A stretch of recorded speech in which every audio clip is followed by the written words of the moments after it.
अब हम बहुत ही इंपॉर्टेंट पार्ट देखने जा रहे हैं, अकरेंस ऑफ मेटल्स। यदि हमसे अकरेंस ऑफ मेटल्स की बात की जाती है तो मेटल्स किस स्टेट में या किस तरीके से नेचर में एग्जिस्ट करती है, किस तरीके से हमें अर्थ क्रस्ट पे मिलती है, हम इसके बारे में जानते हैं। फिर हम जानेंगे इसके बारे में, हम और भी बातें जानें किस तरीके से हम मेटल को अर्थ क्रस्ट से हमने मान लो निकाला, किस तरीके से हम मेटल को एक्सट्रैक्ट करते हैं, उस प्रोसेस को भी हम जानें, मेटलर्जी प्रोसेस को भी हम पढ़ेंगे अभी थोड़ी देर में। पहले हम उससे पहले जान लेते हैं अकरेंस ऑफ मेटल्स क्या है। तो देखो, यदि हमसे पूछा जाए सिंपली अकरेंस ऑफ मेटल्स की बात की जाती है तो अकरेंस ऑफ मेटल्स आपका कितने, तो देखो यहाँ पे दो टाइप से होता है सिंपली। यदि आप देखोगे, एक तो होता है सिंपली नेटिव स्टेट, है ना, और एक होता है कंबाइंड स्टेट।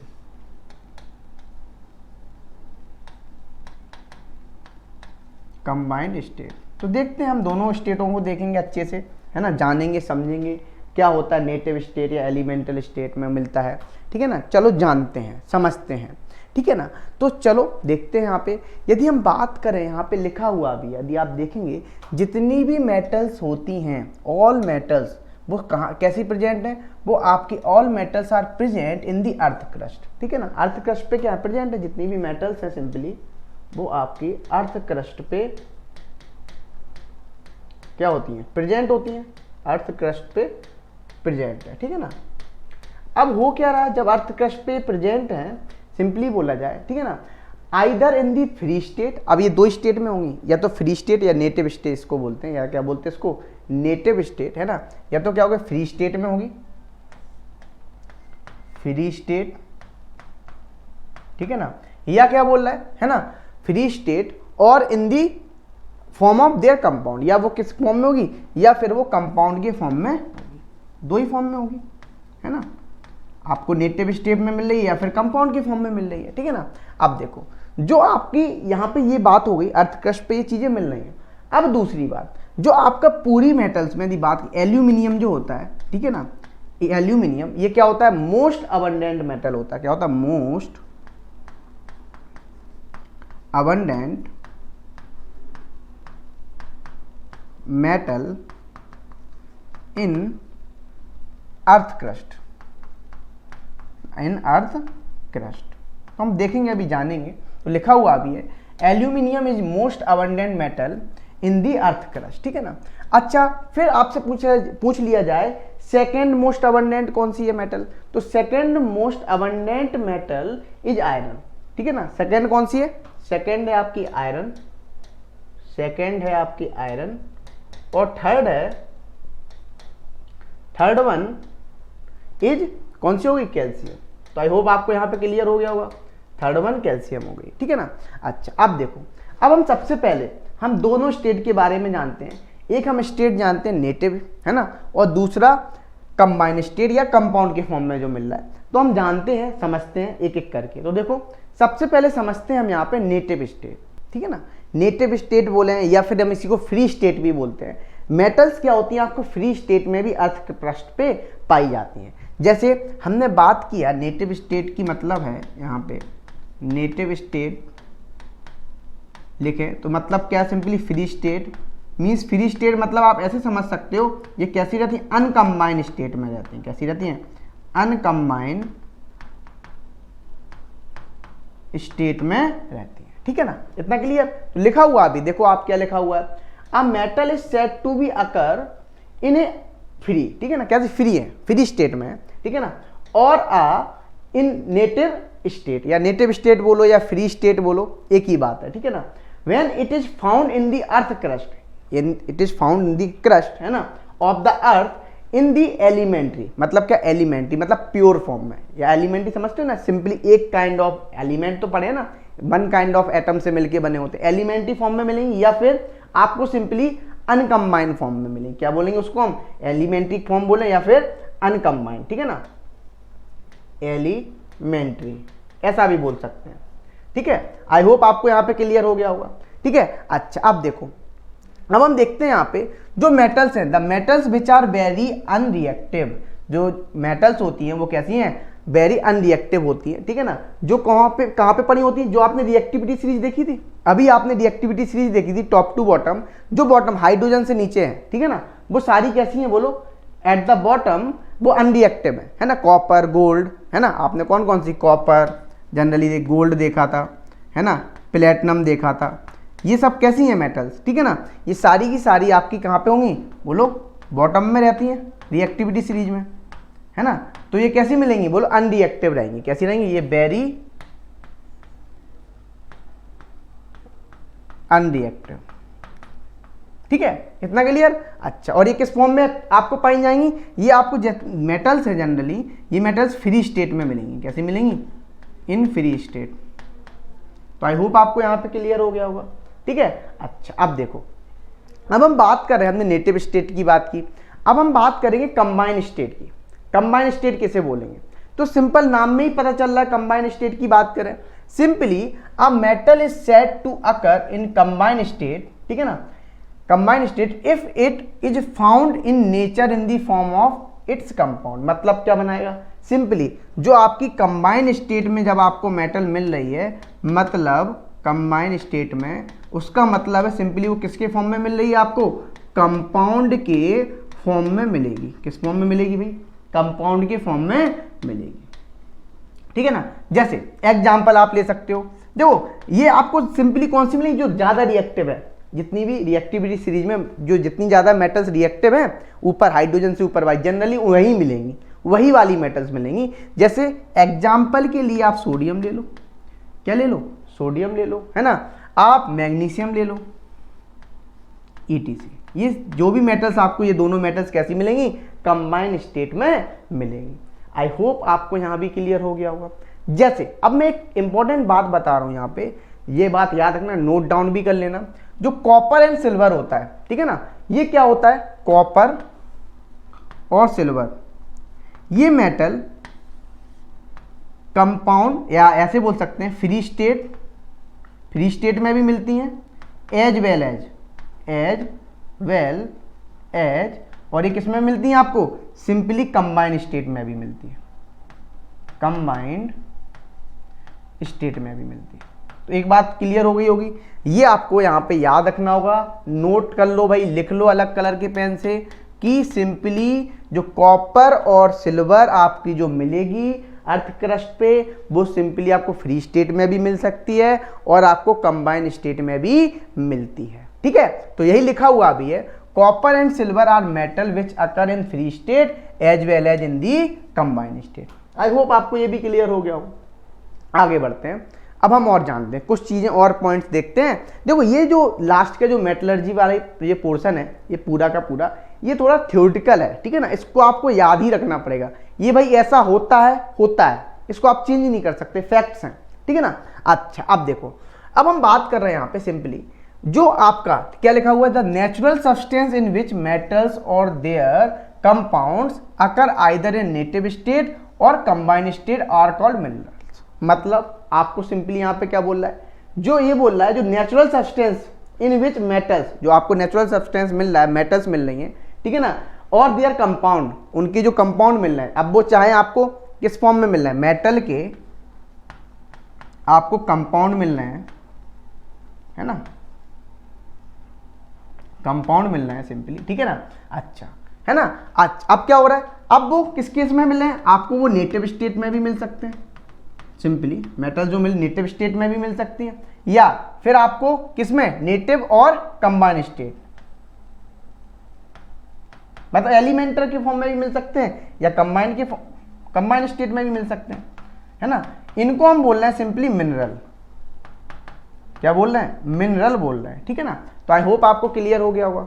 तो मिनरल्स की आपको डेफिनेशन पूछी जाए तो भाई ये लिख दोगे आप, है ना, इतना क्लियर। अब देखो दूसरा पॉइंट क्या बोला जाए, the minerals are not pure, है ना, जो मिनरल्स होते हैं वो क्या नहीं होते हैं, प्योर नहीं होते। आप भी देख रहे हो यहाँ पे, जब वो कंबाइंड स्टेट में रहेगा तो उसके साथ क्या होंगे, सिंपल डिफरेंट क्या होंगे, सिंपली लेयर्स होंगी, सल्फाइड भी लेयर हो सकती है, कार्बोनेट की लेयर भी हो सकती है, ठीक है ना, डिफरेंट लेयर्स होगी। तो आप देख सकते हैं यहाँ पे जो मिनरल होते हैं, simply mineral are not pure, are not pure, ठीक है ना। तो अब क्यों प्योर नहीं होते, अभी हमने बताया, क्योंकि other and contain different types of other impurities. क्यों? क्योंकि उसमें सिंपली क्या होती हैं, बोलो, other types of impurities mix होती हैं। क्या होती हैं? अदर टाइप की आपकी इम्प्योरिटीज मिक्स होती हैं, जिसकी वजह से, ठीक है ना, इतना क्लियर हो गया। अच्छा, जो इम्प्योरिटी मिक्स होती है, या आप ये से समझ लो, जो भी मिनरल के साथ क्या जुड़ी है, इम्प्योरिटीज क्या है, बोलो, मिक्स है, ठीक है ना, उनको हम बोलते हैं गैंगियो। क्या बोलते हैं? गैंगियो, ठीक है ना। तो याद रखना इस बात को, जो भी आपकी इम्प्योरिटीज हैं वो आपकी एसोसिएट हैं किसके साथ? मिनरल्स के साथ, है ना।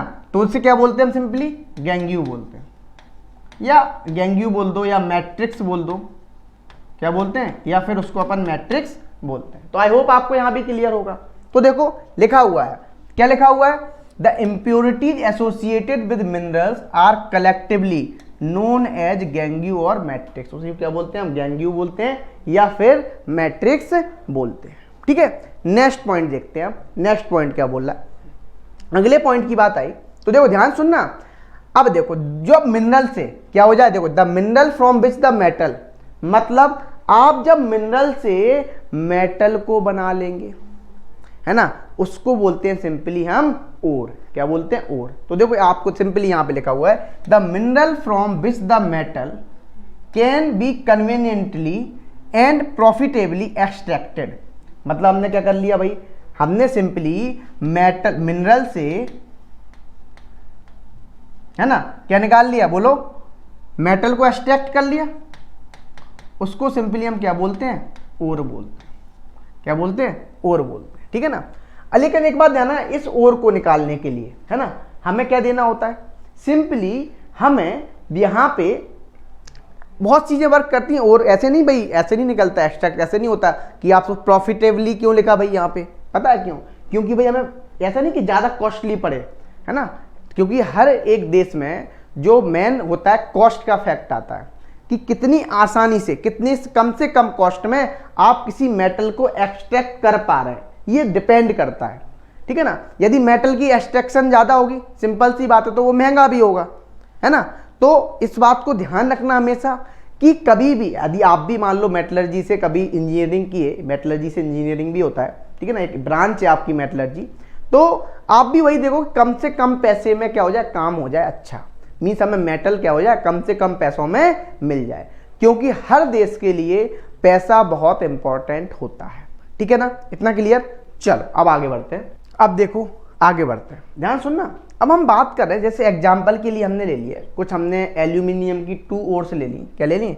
एल्यूमिनियम की, सॉरी ओर्स नहीं, मिनरल्स ले लिए 2। जैसे कौन कौन से लिए, देखो यहाँ पे, जैसे हमने एक ले लिया बॉक्साइट, बहुत इंपॉर्टेंट है भाई बॉक्साइट। क्या होता है? Al2O3.2S2, इसको नाम याद रख लो, बॉक्साइट, आपसे पूछ लिया जाता है डायरेक्ट, इसको क्या बोलते हैं? बॉक्साइट, ठीक है ना। अच्छा, एक होता है क्ले, है ना, इसका फॉर्मूला क्या होता है? Al2O3.2SiO2.2H2। भाई ये मॉलिक्यूलर फॉर्मूले आपको याद ही रखने पड़ेंगे, कुछ नहीं हो सकता, ये मिनरल्स हैं, ठीक है ना, इस बात को ध्यान रखना, ठीक है। इतना क्लियर? लिखा हुआ भी है, for example aluminium occurs in the earth crust in the form of 2 minerals, वो भी कौन कौन से? बॉक्साइट और क्ले, ठीक है। इतना क्लियर? चलो आगे बढ़ते हैं। अब देखते हैं हम नेक्स्ट पॉइंट देखते हैं। देखो क्या लिखा हुआ है, जो मोस्ट कॉमन ओर्स है ऑफ मेटल्स आर ऑक्साइड। क्या है वो? ऑक्साइड ओर्स हैं, सल्फाइड ओर है, कार्बोनेट्स हैं, सल्फेट्स हैं, हैलाइड्स हैं, ईटीसी, ठीक है ना। In general very unreactive metals such as gold, silver, platinum occurs in elemental form और फ्री स्टेट। तो मीन्स ये बोल रहा है यहाँ पे सिंपली, जो आपकी जनरली कौन सी अनरिएक्टिव मेटल्स हैं, ये तो मैंने स्टार्टिंग में ही बताया था, अनरिएक्टिव मेटल्स हैं, है ना, वो क्या है? सिंपली बोलो, वो क्या करेंगी? गोल्ड, है ना, सिल्वर, और कौन सी आपकी? प्लेटिनम, है ना, ये आपकी हमेशा किस फॉर्म में रहेंगी? एलिमेंटल स्टेट में मिलेंगी। कैसी मिलेंगी? एलिमेंटल स्टेट में मिलेगी, एलिमेंटल स्टेट, या हम इसी को बोलते हैं फ्री स्टेट में मिलेगी। ठीक है, इतना क्लियर। अच्छा, अब क्या लिखा हुआ है, जैसे metals which are only slightly reactive occur as sulphides. तो जैसे मान लो मेटल्स के पास क्या है, ओनली क्या है, रिएक्टिव सल्फाइड से रिएक्ट कर रहा है, जैसे कॉपर सल्फाइड हो गया, देखो लेड सल्फाइड हो गया, इस तरीके से देख सकते हैं। Reactive metals occur as oxide, देखो जो स्लाइटली रिएक्टिव है, ठीक है ना, वो क्या बनाएंगे, सिंपली बोलो सल्फाइड ओर्स बनाएंगे, ठीक है ना। और जो सिंपली आपकी कैसी है, रिएक्टिव है, जैसे रिएक्टिव बोले तो मैग्नीज हो गया, MnO2 Al2O3, ये क्या बनाएंगे, सिंपली जो रिएक्टिव मेटल्स हैं, रिएक्टिव मेटल्स ये सिंपली आपकी ऑक्साइड और बनाती है। ठीक है, क्या बनाती है, ऑक्साइड बनाती है। ठीक है ना, और मत लिखो, ऑक्साइड लिख लेते हैं, क्या बनाते हैं, ऑक्साइड बनाते हैं। तो आई होप आपको यहाँ पे क्लियर हो गया होगा।